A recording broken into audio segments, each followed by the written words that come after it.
second question is, with all this backlash directed at Muslims, especially in America. Yes. How are we supposed to conduct ourselves in public with our neighbors on social media? Especially now that we're getting all this, I want to say attention. Conduct yourself, Bismillah ar-Rahman ar-Rahim, with more faith and more trust in Allah and more fear in Allah. If you don't fear Allah, if you don't fear death, then Allah is going to put fear in your hearts, and the Muslims are going to be afraid from their own shadow. This is hadith. Because we don't fear Allah anymore. The Hujjahs are teaching, oh, Allah is Rahman and Rahim. There's no fear of Allah in the Muslims. There's no fear of death. Fear of death? There is fear of death. Muslims are all afraid of death. They love the life and they love the world. They fall in love with the world and they hate death. Hubbub dunya. Allahu Akbar. And because of this hubbub dunya, Allah is going to put the fear in the Muslims' hearts of everything that is around him. So what? What are you going to do in these times? Have more fear from Allah. Have more understanding. Yes, have more fear from the Prophet ﷺ. It is a time everyone is talking about love, love, love, love, love. What do you think Prophet ﷺ is? Your friend? He is your father? He is your brother? People are stuck in that mode, just crying. Then you are still at the level of a kid in relationship to your Prophet ﷺ. You're not at the station of those ones who are representing him. You're not at the station of the Sahabi Kiram. You're not at the station of the Khulafai Rashidin, or following in their way. They were not stuck every day and every night just crying because they're so in love with the Prophet ﷺ. They were running to serve him and to fulfill his mission. Those ones who are crying non-stop, what are they doing? Are they running to serve the mission? Are they running to wake up the ummah, to say that there is tyranny, the Prophet is not liking it? You want to cry? Yes, cry. Cry because we have failed the Prophet ﷺ. So, have fear from Allah. Have fear from His Prophet ﷺ. You're not going to hear this in so many places. What, fear the Prophet? What a strange concept that is. The Prophet is not lower than our father, our mother, our bank, the IRS. But everyone is more afraid from their father and their mother and the IRS taxes than they are to the Prophet ﷺ. That fear is coming from what? Yes, that fear is coming from love. That you don't want to do anything to get the displeasure of the Prophet ﷺ. You're going to treat that one very delicately.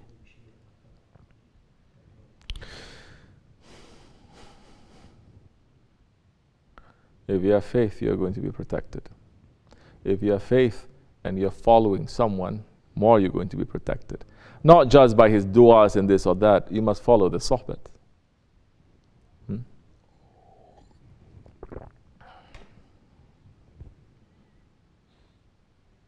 Prophet has forbidden this.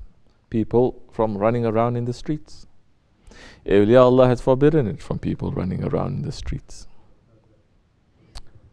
Especially in these days of Akhir Zaman, don't run around, stay home. Because there is evil everywhere. And this is before 9/11. This was 1400 years ago. This is before Bernardino. This is before Paris. This is before anything else. Stay home in these days. There's lanat everywhere, especially night time. Stay home. Women, especially you must stay home. Oh, but now all the women are going to be my enemies now, saying he hates women, telling us we should stay home. This is backward Islam. We understand if you have to do things that are necessary and important because of circumstance. What we were talking about now? We're talking about unnecessarily just going out and just hanging out and socializing, going to coffee shops, having coffee with your girlfriends, the way that the kafirs they are doing. You're wearing the hijab for what? For modesty. Modesty means what? You don't push yourself to the world, for the whole world to put their bad eyes on you. Now if you're going to wear a burqa and you're going to be in Starbucks cafe sipping coffee, what is the use of that? And I'm saying this first to Muslim countries. Wearing full burqa, but going out to shopping centers. Whole families going. So people are still just understanding from the outside. Tasattur, what is that? It's modesty.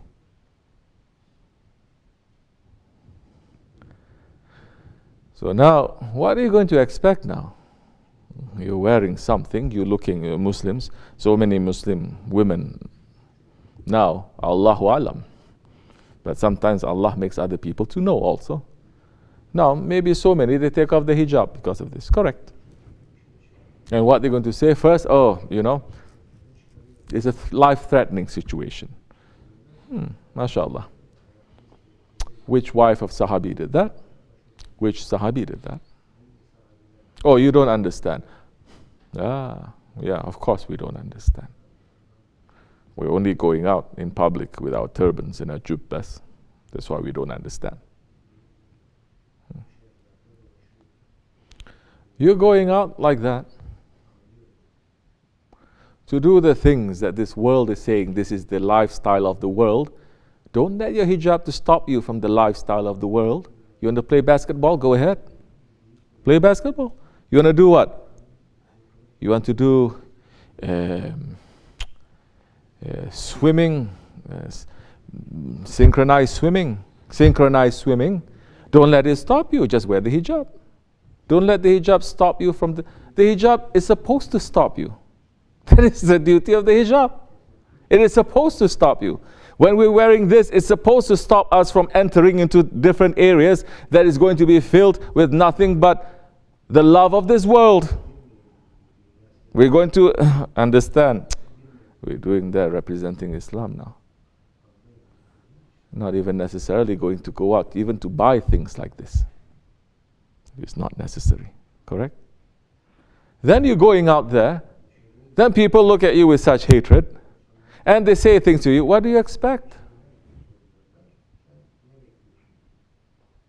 If you fear Allah, then you're going to know Allah is saying, this is no good. Prophet is saying, this is no good. You're going to pull back. There'll be protection there. Of course, I'm saying, doing things that are unnecessary. There are things that you are doing that's necessary, men's and women's in these days. When it's necessary, go out of the house. Put the sadaqah there. Very important. Give sadaqah every day. Who believes in this? Oh, you know so much ilm, but you don't do nothing. Are you teaching your murids to put the sadaqah before they leave?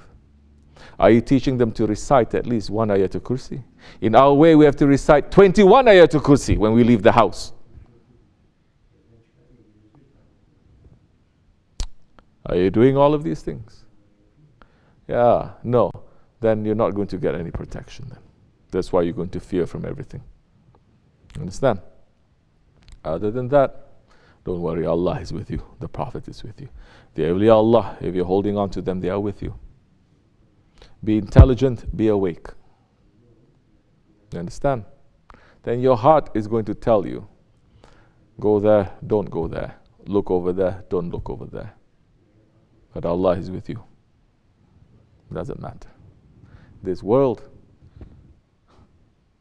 this whole world, for a believer, it is a prison. We can't wait to get out from this prison. But now this whole world for a believer has become a playground. We don't want to leave this world, isn't it? What is our relationship to this world? A prison or a playground? Shaykh Effendi is making us to feel this. Nowhere else is making us to feel this. You're staying at the dergah. First time you go out, just to go to Walmart, you feel such heaviness. Isn't it? Such dirtiness. And you want to come back. You don't want to go out. Even you go out, you don't want to look around so much. Because now the nur is coming out from your eyes. Where are you going to find these kinds of teachings? Astaghfirullah alazim wa atubu ilayh. We are weak. We go sometimes here and there. But don't take it for granted. And don't go and do these things without protection being on you. This much is enough. Min Allahu tawfiq al-Fatiha. Amin. Assalamu alaikum wa rahmatullahi wa barakatuh. Inshallah Rahman.